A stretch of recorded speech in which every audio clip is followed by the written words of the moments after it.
The Eight Immortals Travel East, Chapter 43. Today, we're asking a pretty intense question. What would you do if your own family was committing just horrific acts, but the law of the land was completely powerless to stop them?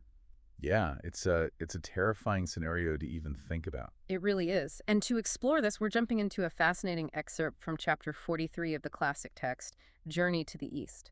Specifically, a section called Uncle of the Emperor Studies the Tao and Ascends to Immortality. Right. And, our mission today is to unpack this incredible story. It's all about ultimate privilege, moral crisis, and, well, spiritual awakening. Exactly. We are looking at a royal figure who literally had everything and then just gave it all up to seek enlightenment.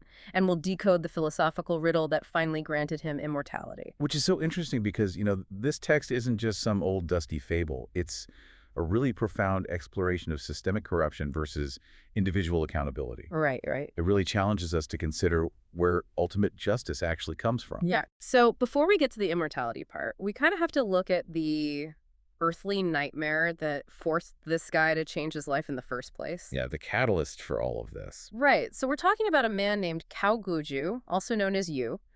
And he is the brother of Empress Dowager Cao of the Song Dynasty. So he is at the absolute peak of the social hierarchy. He has everything. He does. But the issue isn't him, it's his younger brother, Cao Er. Ah, yes. Cao Er. Yeah, so Cao Er is relying entirely on his royal ties to just act like an absolute tyrant. He really is. I mean, the text is very clear about the abuses. He's stealing citizens' land just to enrich himself. Which is awful enough. Right, but it gets worse. He's taking people's children, abducting daughters just for his own entertainment. Ugh, that's just sickening. It is. He's behaving completely unlawfully and surrounding himself with just the most base, terrible people. Okay, let's unpack this for a second, because Cao Er isn't just dealing with, like, a bad case of sibling rivalry. He's like the ultimate untouchable mob boss, right?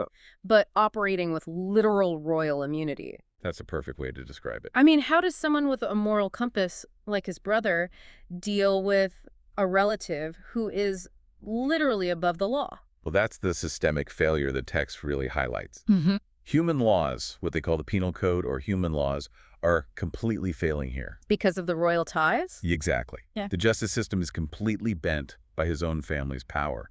You can just imagine the feeling of utter helplessness Guojiu must feel. Right, because you can't just call the police on the Empress's brother. You really can't. So, because human laws are just broken by his family's privilege, Guojiu realizes he has to appeal to a much higher, completely inescapable law. Yeah, he tries the human route first, though. I mean, he first tries to teach and reform his brother. Okay, man, maybe stop being a monster. Right. And when that obviously fails, he actually tries to actively punish him. Which I'm guessing does not go well. No, it backfires completely. It turns them into bitter enemies. Wow. So he's completely out of options on an earthly level? He is. And that's when he articulates his core philosophy. He states that those who accumulate good, prosper, and those who accumulate evil, perish. Okay, so it's not just a nice saying. No. He views this as an immutable law, like physics. Right, like gravity. Exactly. Yeah. He actually points out that their family's current wealth is solely due to the accumulated hidden merit of their ancestors. Oh, wait, hidden merit. That's interesting. Yeah, so it's this idea that past generations did good deeds secretly, and that built up this massive spiritual credit that the current family is basically cashing in on. Oh, I see. So the ancestors filled up the bank account, and Cao Er is just blowing through it all. He's rapidly bankrupting it.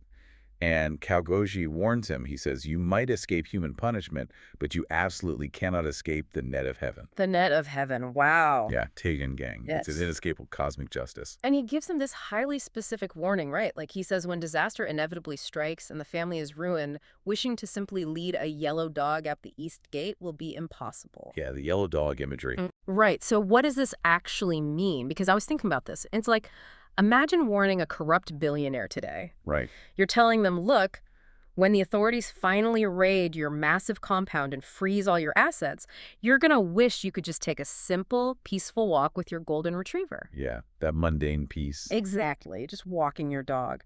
But it will be entirely too late. What's fascinating here is Guojiu's profound recognition of consequence. Yeah. He realizes that the net of heaven is going to fall, and it brings him such deep shame and fear. Yeah. because he knows the wealth is temporary. And it's built on that borrowed credit. Right, credit that his brother is just destroying. So he's terrified. He sees the inevitable collapse of his family under this cosmic net. He does. And he decides he cannot just passively wait for the end. He has to take drastic, immediate action to sever himself from the corruption. Very drastic action. He gives away all of his wealth to the poor and destitute. Every last cent. Every cent. And crucially, the text notes he does this without asking what is done with it. Okay, wait. Here's where it gets really interesting to me. And I want to push back on this a little bit. Oh, sure. Because, I mean, is running away to a cave a cop-out? It's a fair question. Right. Like, he completely abandons his home, he leaves his friends behind, puts on simple Taoist robes, and just disappears into the mountain cave. Just vanishes. Yeah. While his brother is still out there hurting people. So, is that a cop-out? Or is it the ultimate act of taking responsibility for his own soul? Well, if we connect this to the bigger picture of Taoist philosophy, Yeah, help me understand that. it isn't an act of fleeing. It's an active process of purification. Purification. Yes. Yeah. Think about it. By shedding his tainted wealth and his royal identity without any conditions, like you said, not micromanaging the charity. Right. He doesn't set up a foundation or tell the poor how to spend the money. Exactly. He is emptying his physical life entirely so he can actually begin the internal work of cultivating his mind. Ah, okay. So if he stays and tries to manage the money, he's still playing the role of the royal authority. He's still attached to the very system that is corrupt. Wow. So he has to just completely let it go. Unconditional charity. It's the only way to sever the tie. His solitary mission in that case is to cultivate his heart and refine his nature. And so he does this. He's up in the mountains for several years in intense solitary cultivation. Just completely isolated. And this actually leads to a profound physical and spiritual transformation. It really does. The text says his mind merges with the Tao and his physical form transforms along with his spirit. Which is mind-blowing. And apparently this energetic shift attracts the attention of two very important visitors. Yes, the immortals Zhongli and Dongbin. Right, these legendary figures. So they visit him at the cave and they ask basically, what are you doing up here? And he replies simply that he has no other pursuits but cultivating the Tao. He's totally focused. Completely. But they decide to test him. Oh, I love this part. It's like a philosophical pop quiz. That's exactly what it is. A rapid-fire riddle. Okay, so walk us through it. They ask him, where is the Tao? And Guojiu doesn't even say anything. He just points to heaven, like up to the sky. Okay, pointing up. Right. Then they immediately ask, well, where is heaven? And then he points to his own heart. Yes. Directly to his heart. I mean, just visualize that moment. Pointing up to the vast sky and then bringing that finger right down to his own chest. It's incredibly powerful. And Zhongli actually laughs in approval. He loves the answer. He does. He declares, the heart is heaven, heaven is the Tao. You have recognized your original face. Wow! Your original face! Yeah, and following this, Guojiu is introduced into the ranks of the immortals.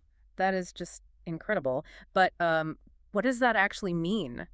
The original face part. Well, this raises an important question about Taoist cosmology.